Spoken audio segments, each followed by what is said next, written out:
Alors, dans ce chapitre, on va gérer la création du système de quête.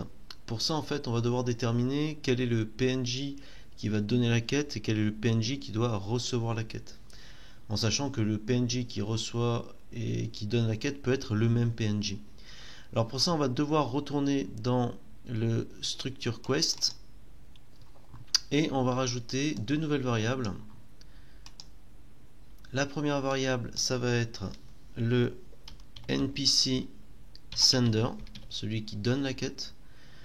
Dans les variables, on va les prendre le BP NPC quest parent.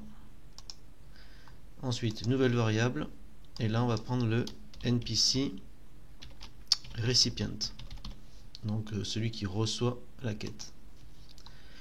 On sauve. On va créer un blueprint actor. On va rester dans le dossier quest. Et vous allez voir, en fait, on va pouvoir créer à la volée les quêtes grâce à ce blueprint actor. Donc on va l'appeler BP quest. Ce BP quest, vous allez le mettre sur le level. Donc de toute façon, vous pouvez le mettre n'importe où vous voulez. On redouble-clique sur BP quest pour arriver sur notre acteur. Et ici, on va créer donc une nouvelle variable. Donc cette nouvelle variable, on va l'appeler quest creator. Et cette quest creator, en fait, va faire appel à notre structure de quête. Ici, struct quest. On va par contre le mettre en array pour pouvoir créer plusieurs quêtes. Je compile pour faire apparaître ici en default value le quest creator. Dans le quest creator, je vais cliquer ici pour créer une nouvelle quête. Donc cette nouvelle quête, si on le déploie, on voit qu'on retrouve tous les éléments qu'on a dans notre structure de quête. Donc on va commencer par mettre justement une première quête qui va être rencontre avec le soldat Sleeper. Objectif, trouver le soldat. Description, chercher le soldat qui dort dans le level 1. Type d'objectif, on va mettre find NPC. Item collect, aucune. Récompense, on va rien mettre. Et ici on a NPC sender et NPC recipient. Donc pour que ça fonctionne, donc là si je le sélectionne, je ne vois pas apparaître mes quêtes. Donc je retourne dans le BP quest et ma variable ici, pensez à la mettre en instance éditable.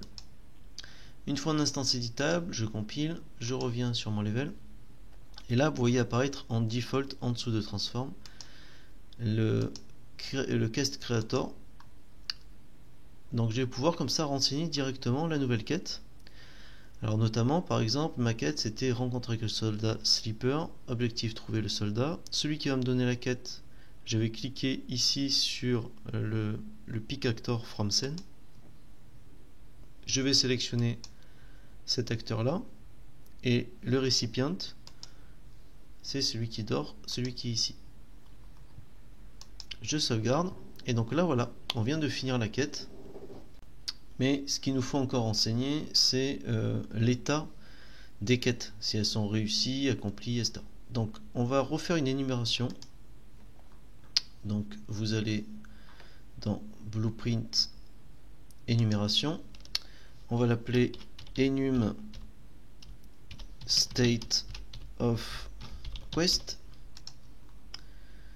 Je rentre dedans. Donc dans cette énumération, qu'est-ce qu'on va mettre? On va mettre en gros si la quête est en attente, si elle est acceptée, complétée, ou si elle a été retournée. Donc ici on va mettre new, on va mettre waiting, on va mettre accepted, on va mettre completed, et enfin return. Ok, je sauve. Ces éléments là, ben, c'est tout bête, mais il va falloir également mettre dans notre structure ces états de quête. Donc on va revenir dans struct quest. Donc suite à ça, on va mettre nouvelle variable, on va mettre state of quest, et ici donc on va faire appel à énumération enum state of quest. Voilà, je sauve. Je vais donc entièrement compiler mon BP quest pour mettre à jour. Donc du coup ici j'ai le state qui apparaît.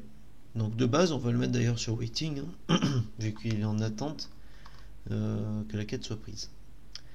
Voilà, dans la prochaine vidéo on va créer les fameux points d'exclamation et d'interrogation au-dessus des NPC.